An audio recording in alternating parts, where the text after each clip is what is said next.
I say world crisis because now it's clear that the economic consequences of this crisis caused by the sanctions war are intensifying and accelerating. We've had a shock fall in US GDP. Now, this has been explained away by various experts. People say that, underlying demand remains strong, and that this looks like some sort of aberration.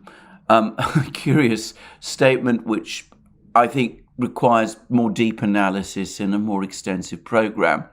But at the same time, we now have further articles appearing elsewhere across the media. The Financial Times, for example, today is leading with a report, as I write, that stagflation has now arrived in the Eurozone. In other words, that the Eurozone economies are now facing a combination of recession and surging inflation. And of course, this is going to be the story all around the world as prices for practically all commodities, food, energy, metals, other raw materials, go on increasing. And yet, there still seems to be no ability or willingness to fully get off the sanctions escalator.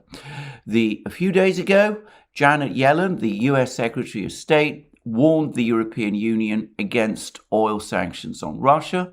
She said all that would do would be to raise oil prices. Russia would probably be able to make up the difference by selling oil at higher prices, even if at reduced volumes, to various third parties. But in the meantime, it would hit and damage the European economy in some form. And yet, it seems that the Europeans are not listening to the advice of no less a person than the US Secretary of State, and are still looking for some way to impose what would in effect be an embargo on themselves, denying themselves the option of cheaper Russian pipeline oil. We're told that this will take time, that this will be a phased thing, but merely discussing restrictions on oil supplies from Russia is itself going to increase oil prices, a fact which it seems no one in a position of authority within the European Union wants to understand or see through. And in the meantime, the European Union, at least the Commission, continues to try to find ways to block European companies which are now moving steadily towards coming to agreements with the Russians on the gas for rubles deal. Yesterday, Ursula von der Leyen, the President of the European Commission, warned or asked European governments and European companies not to agree to the proposal for gas for rubles, this complicated proposal which I've discussed at length in previous programs. This after reports began to circulate that more and more European companies are intent on complying with the proposal because they see no alternative to doing so. Then a few hours later, no less a person than the spokesperson of the European Commission actually contradicted the EU Commission's own legal advice by saying that the procedure that had been set up by the Russians for payments in euros to Gazprom Bank, with Gazprom Bank then converting the money into rubles, paying it into corresponding accounts for EU energy companies, and then forwarding the rubles to Gazprom. Anyway, the spokesman of the European Commission, contradicting the EU's own advice that this mechanism was sanctions compliant, made a statement to the effect that it would violate sanctions. That, of course, leaves European companies in a kind of legal limbo. They're very uncertain what to do. They've been apparently busy advising European governments that there simply aren't alternative supplies of gas to be found. And the indications at the moment is that they're still working with the support of their governments to find some kind of way to comply with this gas for rubles procedure that the Russians have outlined.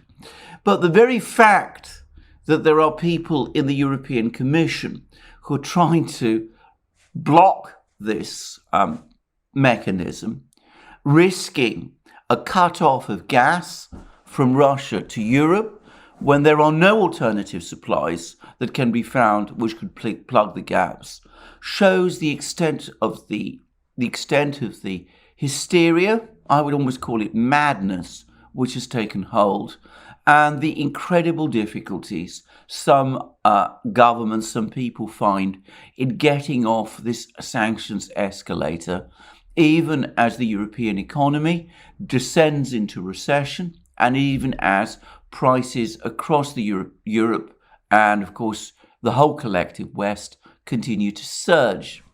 Meanwhile, we're getting other really bizarre decisions being made by all sorts of Western governments of a kind that I find difficult to understand. Firstly, the US Congress has now passed a Lend-Lease bill to supply Ukraine with weapon systems out of US stocks. Now, all I would say about that is that Lend-Lease is by definition a system of the United States providing loans to Ukraine in order to buy weapon systems from the United States. Now, this was a project that was devised by the United States during the Second World War in order to supply weapons to its allies, the Soviet Union and Britain. And of course, the important point to grasp is that these were loans which the Soviet Union and Britain then had to repay when the war was over.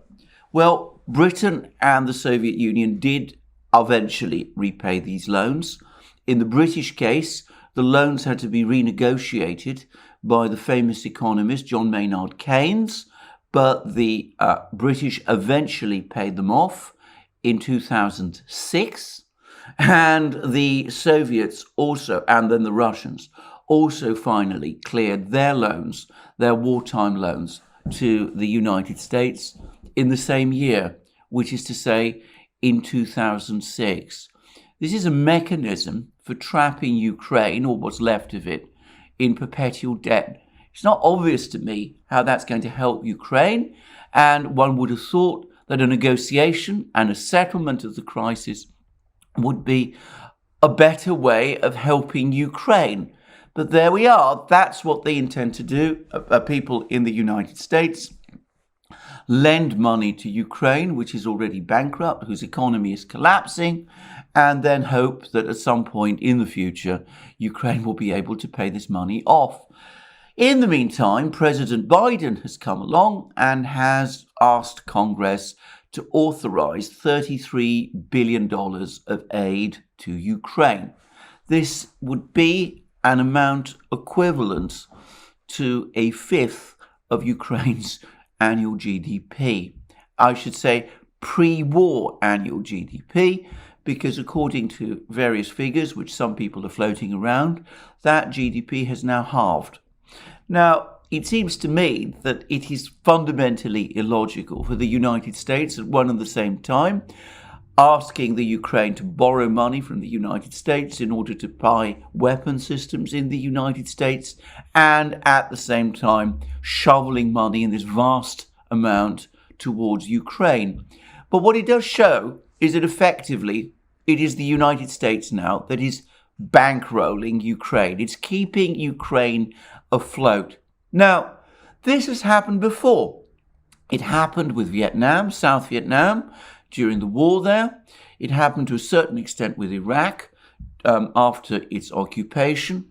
And it happened with Afghanistan to the price of, well, some people say up to $1 trillion. Didn't end very well in any one of these cases. Why does anybody think it's going to end any better with Ukraine? Why does anybody suppose that this is going to make the slightest difference to the military situation? Anyway, in the meantime, what it's going to do is it's going to increase the profits of certain arms manufacturers in the United States. It's going to increase the US federal deficit at a time when the deficit is surging. It's also going to mean, if there's going to be renewed arms production in the United States, both to increase supply of weapon systems to the US military, but also to fulfill these, what is now starting to look like a bottomless pit in Ukraine. Well, if that also happens, then it seems to me that the US trade deficit, which is now also at record levels, is also going to start growing. And coming back to the point about the GDP contraction, if GDP contracts, if output falls, if output is being diverted to weapons productions, even as demand continues to be artificially, or at least in some form, sustained in the United States, the only outcome of that is going to be higher inflation, which is, of course, exactly what happened during the period of the Vietnam War and its aftermath. But there we are. We have these strange, eccentric decisions. We have extraordinary statements by people like Liz Truss, the British Foreign Secretary, talking about how this war must end in Russia's total defeat, something which Liz Truss does not explain how she's going to be able to achieve. But anyway, that's her policy. And it is widely accepted in Britain, by the way, that this policy that Liz Truss is outlining is in fact nothing more than a pitch for the Conservative leadership and for the Premiership when, as now seems inevitable, Boris Johnson is forced to resign. Boris Johnson being, of course, in deep political trouble in Britain itself. So here we see a whole succession of increasingly eccentric and strange decisions being taken by Western leaders as they become intoxicated by the moment, but also as they sense increasingly that their political reputations and perhaps the credibility of the West is now invested in achieving some kind of positive outcome in Ukraine. What that positive outcome is or is meant to be, I don't think anybody has really explained clearly, apart, of course, from Liz Truss, who's explained it in an entirely utopian and eccentric way.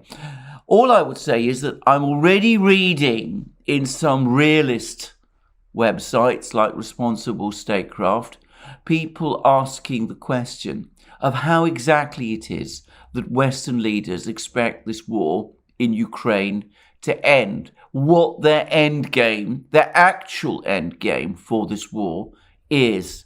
I suspect that if you get all these Western leaders, in a corner and ask them that question directly, they will not be able to come up with an answer because at the moment, none of them are thinking that far. For my part, I will say what I think the eventual outcome will be. It will be the complete destruction of Ukraine. And that brings me now to the next part of my program, because we're getting more and more news from the battlefront. And it seems that the Russians, or at least the Allied forces allied to Russia, are now pressing ever closer to Slavyansk, which is part of the remaining Slavyansk-Kramatorsk area, where the Ukrainian military in Donetsk seems to be concentrating as it tries to hold on to at least some kind of presence in Donbass. Now, I've already said that I think the best and correct thing to do would be for the Ukrainians to pull their troops out of Donbass. But with all this talk of victory in the West, with all these demands in Ukraine itself that Ukraine defend every inch of its territory, even those parts of its territory that don't want to be defended, and which would rather presumably join with Russia, or at least the Donbass republics, it seems that these troops in Donbass, these Ukrainian troops, are being condemned to stay there, to fight heroic and pointless last stands in places like Severodonetsk, where they're now under close siege, and of course, before very long, in Slavyansk and Kramatorsk. And all of this is coming with videos which I am not going to provide links to, or photos which I'm not going to provide links to, which show enormous Ukrainian casualties. They show pictures of dead Ukrainian soldiers, some of which are extremely distressing, and which upset me when I consider that these terrible pictures of these people show actually dead young men, some of them, by the way, not so young anymore, and it shows them in really horrible conditions of death in many cases. And I remember to myself, I say to myself, these are somebody's father, brother, husband, son. And it's really distressing to see. It's also perhaps rather less distressing. It might even in some respects be encouraging to see, but it would be presumably alarming for Ukraine that there are also increasing numbers of pictures of more and more Ukrainian soldiers, sometimes in large groups, giving up and surrendering. And I have to say, it does look as if the situation in Donbass is indeed becoming critical. There's reports that in fact, I can say that there are more than reports. The Ukrainian army has now mined one of the bridges leading into the town of Slavyansk, suggesting that they expect the Russians to arrive there very soon. There's rumors that that the Russians are indeed very close to Slavyansk, and that their forward reconnaissance units are already essentially at the outskirts of the city, though their main forces have yet to be deployed there. But anyway, there's pictures that show that, and I do wonder whether in fact the Ukrainians have any kind of real plan.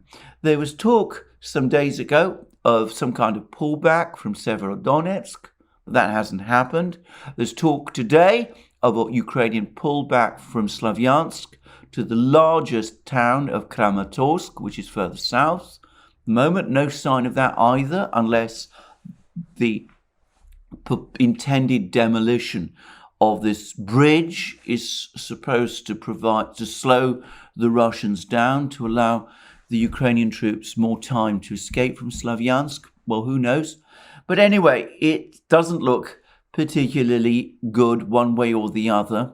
And I can't help but think that all talk of retreats or withdrawals from Donbass are going to face impossible political resistance, not just in Kiev, but disastrously from Western governments as well. And even as this is happening, I've now obtained further clarity about that very strange reference to 1940 that was made by Sergei Volin, the commander of Volina rather, who was the commander or claimed commander of the Ukrainian troops trapped in the Azovstal factory. When I read his latest video comment yesterday in the program I did yesterday, I did so on the basis of an article that appeared in the Daily Telegraph.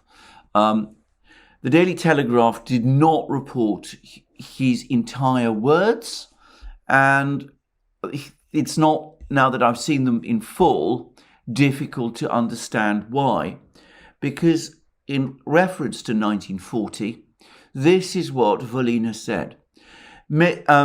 I appealed to all world leaders, I appealed to lead diplomats, I appealed to Pope Francis I, yelled as much as I could for us to be heard and extraction procedures to be used on us. Many do not understand what is this procedure. I want to give an example of the rescue operation of 1940 during the Second World War, with Britain and France in the main roles. During hostilities, they ended up on a French shore. He's referring, by the way, to Dunkirk. I'm not going to discuss his apparently difficult ideas of geography or indeed of military affairs. The German troops fully surrounded them, and there was a direct order from Hitler to stop and not to destroy them fully, which gave an option to avoid a catastrophe for Allied states and complete the evacuation. During evacuation, over 300,000 people were rescued. The rescue operation was carried out with everything that was available: boats, ships, civilian vessels, fishing boats.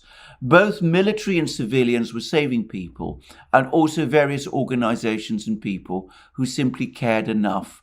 My main appeal for today: save the Mariupol garrison. Conduct the extraction procedure for us. Today is not 1940, today is 2022. And then there's a lot more. Well, all I will say is that this is a fantastic proposal. I mean, one has to have some sympathy for Commander Volina, who is no doubt, as I said, disconnected from information and from much understanding of realities. Perhaps it's not surprising that he's coming up with proposals like this, but it really needs to be reiterated again that this is a fantastic proposal. What he is asking for is a major Western military operation to try to evacuate these Ukrainian troops from the Azovstal factory in the face of Russian opposition, military opposition. That is, of course, what happened during the evacuation from Dunkirk. There is absolutely no possibility whatsoever, none at all, of this being done to extract the garrison in Mariupol. The fact that he is talking in this extraordinary way shows, as I said, how completely out of touch with reality he is.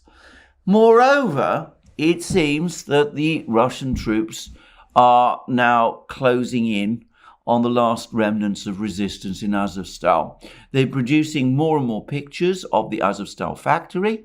They seem to suggest that the northern part of the factory is indeed under their control, the part of the factory that consisted of cement works. They show Russian and Allied troops very close to some of these underground bunkers where these Ukrainian troops are and civilians are believed to be. They've even identified the bunker where they think the command center of the Ukrainian forces is located. It all suggests that despite Putin's apparent stop order of a few days ago, the reality is that incrementally and steadily, the Russians and their allied forces are now closing fast on these remaining Ukrainian troops in Azovstal. I would add, by the way, that we've also had more reports about the nature of the supply situation within Azovstal. There are reports on the Russian side that the Ukrainian troops in Azovstal do have enough water to keep going, but that their food supplies are now down to 9 days, which would appear to provide an absolute limit to the extent to which they can continue resisting. There are other reports from the Russian side of the battle which suggest that the Russians might in fact be preparing to storm some of these bunkers within the next few days. I'm not going to speculate about this. The US and the British have, however, in the meantime reported that increasingly large numbers of units, Russian and Allied units, have been withdrawn from Mariupol and are heading north to participate in the fighting there. So that's the situation in Mariupol, in Azovstal. A commander who has clearly lost any grasp of reality, who, to my way of thinking, is clearly no longer fit to command.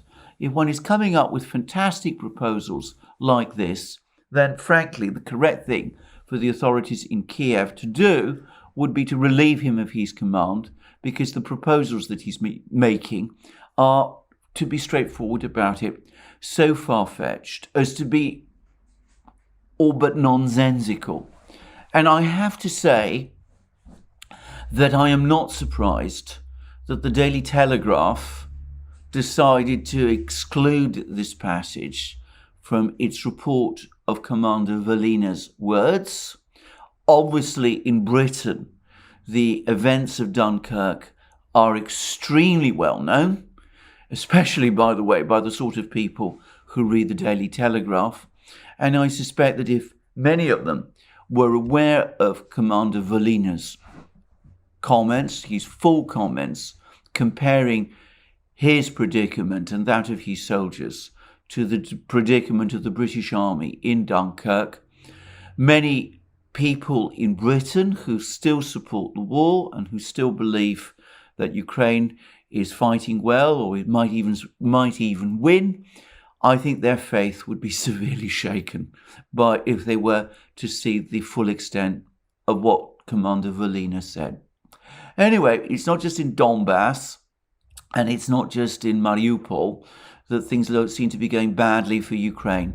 The Ukrainians appear to accept that they have been losing ground in Kharkiv region.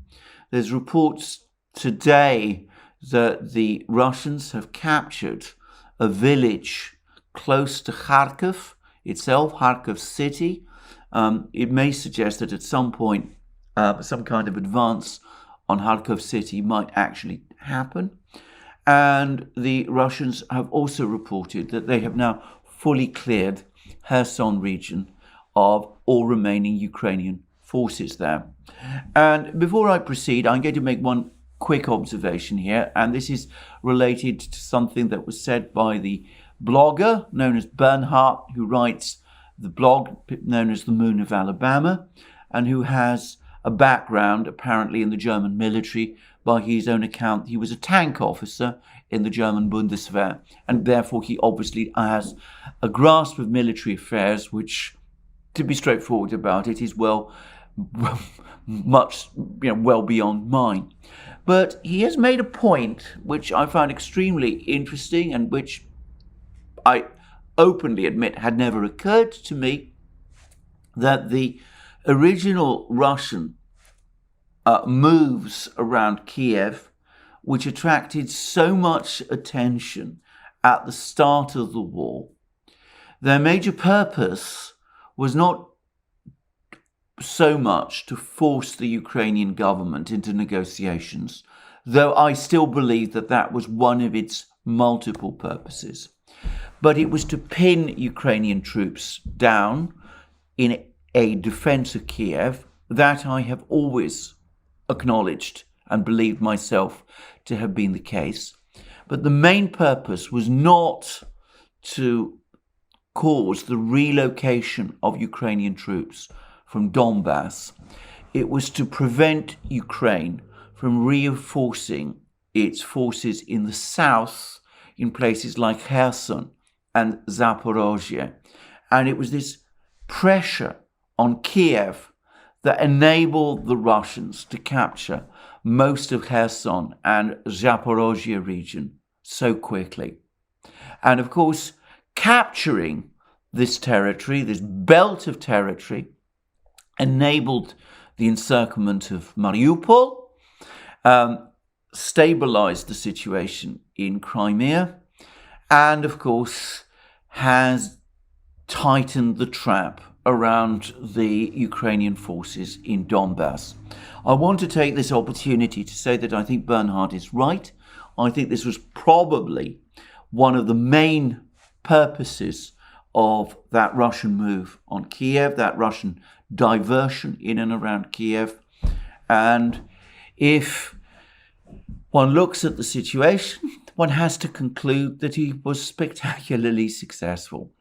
So all of these Western military aid that's been funneled to Ukraine isn't really changing the situation on the ground to any degree. There still seems to be some hope that something can be patched together. But it's clear that Ukraine is running out of weapon systems at a phenomenal rate, even with the $33 billion, of which $20 billion, by the way, has been assigned to defense and security matters, and of which, as far as I can tell, only $5 billion is going to be allocated to weapons supplies. Even with all of that, it seems that the United States is struggling to keep up with Ukrainian demands and may not be able to do so. And there was an extraordinary comment by the head of Raytheon, the CEO of Raytheon, who said that the United States, having now run down to dangerously critical levels its supplies of Stinger missiles, Stinger Manpads missiles, it's going to take it a long time to restart production because these missiles haven't been made in the United States for around 18 years, and many of the materials needed to make them are no longer available, and that restarting production is going to take time. And I suspect we're going to see this right through the industrial supply chains. And of course, the sanctions wars and the collapse of supply chains, which I discussed at the start of this program, well, all that's going to make it even more complicated. And it's going to increase the costs, and it's going to increase the inflation as well. Meanwhile, the Russian military continue to be busy on other fronts. They continue to launch missile strikes all across Ukraine at ever higher tempos. Yesterday, they launched missile strikes on Kiev, on industrial facilities in Kiev. They have not yet struck at command centers in Kiev, but already the mere threat of doing so seems to have had an effect, because we're getting reports that Western intelligence agencies have told the Ukrainian officials in Kiev, and perhaps more importantly, Ukrainian military leaders in Kiev, to avoid using their usual command posts and governmental centers, because the Russians know where they are and could strike them at any time. And we've been hearing reports that some new command center with Americans has been set up in Lviv, and I suspect that that's where the real operational direction of the Ukrainian side of the war is taking place from. I would say this is high risk. The Russians have already made it clear that as far as they're concerned, any military facility on the territory of Ukraine is a target, and they've also made it clear that any Western military people who find themselves in this target should not assume that simply because they are there, the Russians will forbear from striking it. And yesterday, the Russians launched their missile strikes on Kiev, even though the UN Secretary General, Mr. Guterres, and the Bulgarian Prime Minister were both in Kiev. And I suspect this was intended in part to emphasize, to underline that point. Whilst I'm on the subject of Mr. Guterres, it should be said that he seems to be now trying to arrange for the evacuation of the civilians from the Azovstal factory. Now, there's been some discussion as to what this evacuation means, and there's been some suggestions that the evacuation would not just be of the civilians there, but of the Ukrainian soldiers there. Putin's spokesman, Dmitry Peskov, has flatly rejected any such idea. TASS reports Peskov as saying the following: the president, in other words, Mr. Putin, made it quite clear civilians can exit and go anywhere they please. Militants must lay down their arms and exit as well. Their lives will be preserved. All injured and sick will be provided with medical aid. What's there to negotiate about in this case? In other words, the civilians can go. They're free to go wherever they please. All that needs to be agreed is for them to be allowed to leave the bunkers and to evacuate to Kiev or wherever they wish to go. But the soldiers, the armed men in Azovstal, the people who've been fighting, they must lay down their arms and surrender and accept being taken as prisoners of war.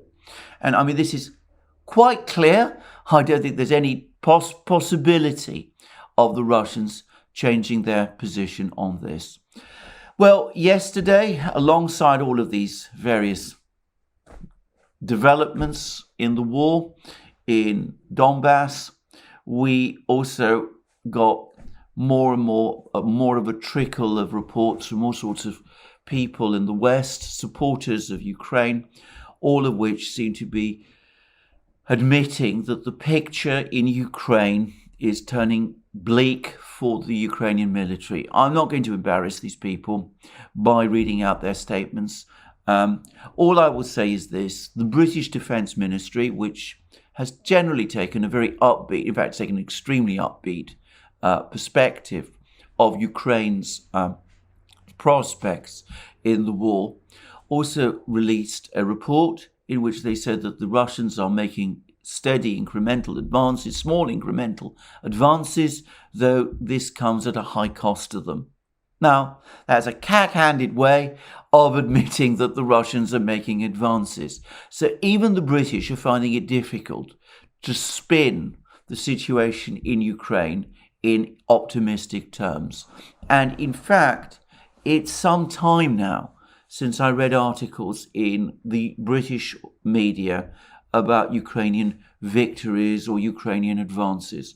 On the contrary, all the indications are of the Ukraine's being pushed back in every part of the front, and as I said, of the Slavyansk-Kramatorsk agglomeration facing now increasing and intensifying pressure.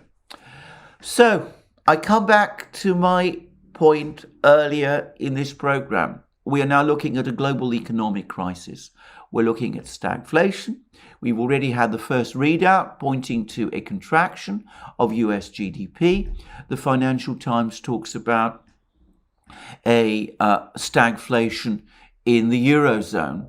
Elsewhere around the world, we're getting more and more reports about how the rise in food prices is a catastrophe for people across the global south.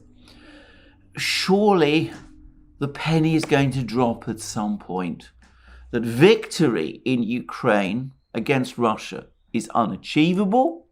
All the indications point, on the contrary, to eventual Ukrainian defeat, not just in Ukraine's interests, but in that of the West, and dare I say it, all humanity that is now facing an economic crisis.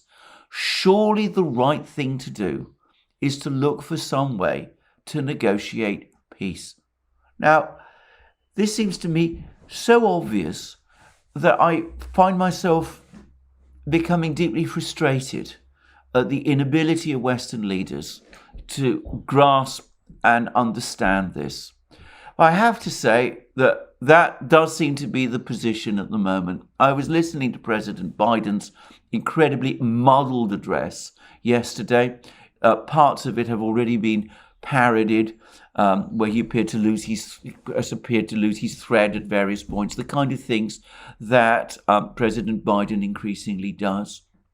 To be frank, he comes across to me increasingly as an obsessive old man who, conscious that everything else that he's doing as president is failing, is now increasingly focusing on this one issue, the war in Ukraine, in which he has become dangerously emotionally invested.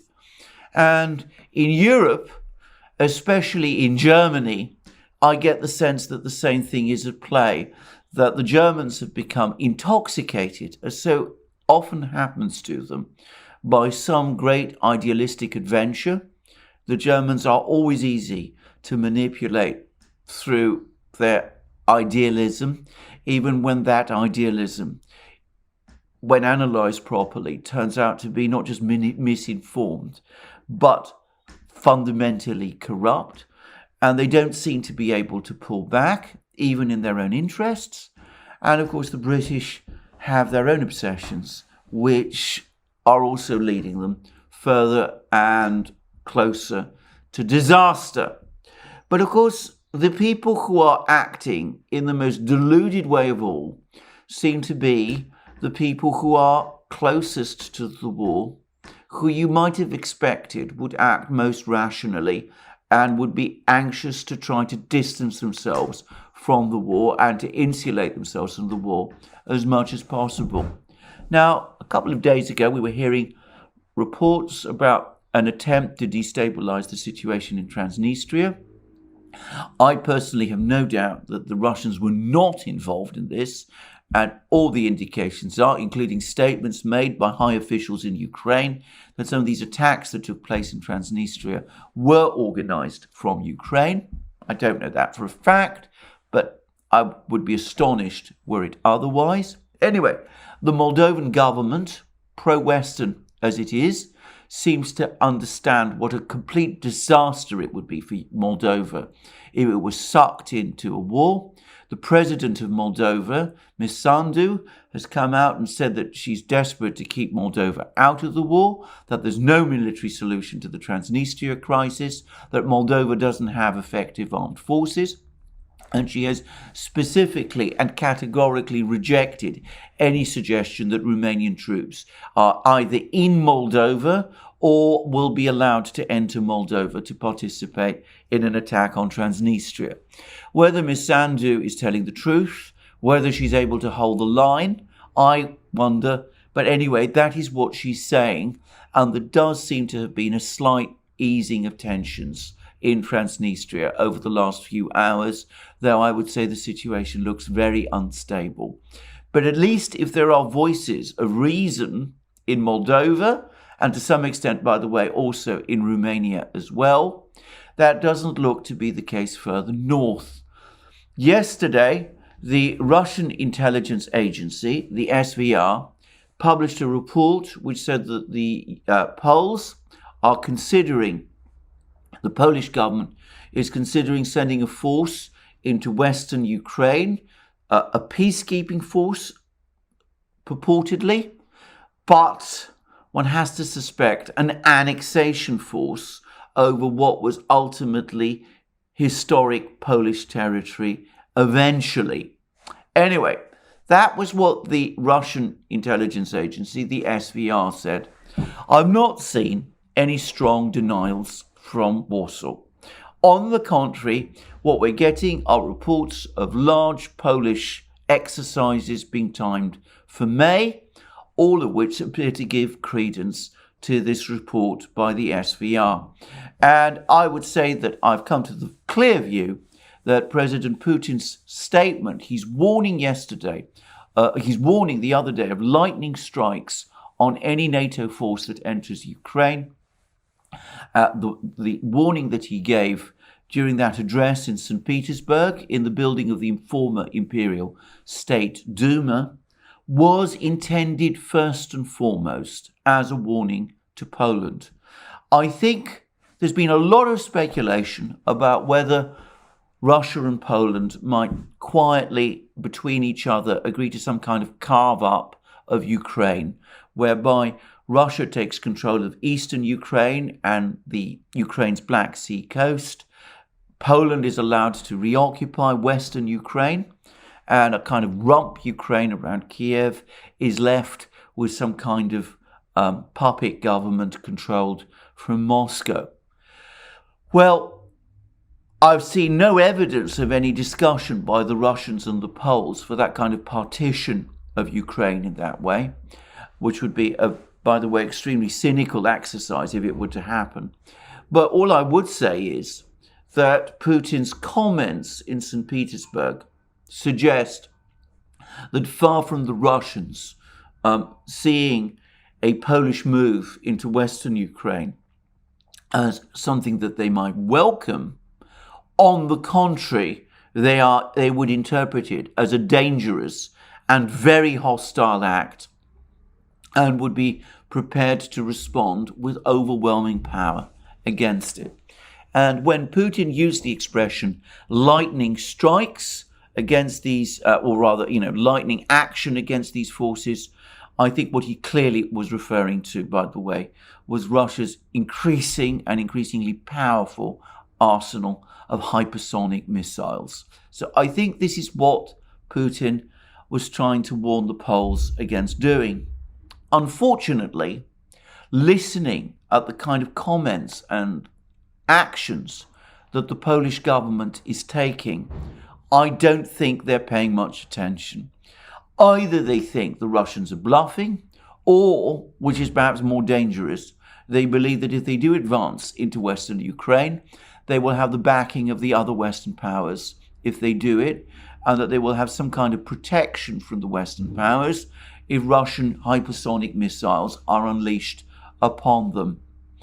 If we get into that kind of situation, then we will be in a huge crisis.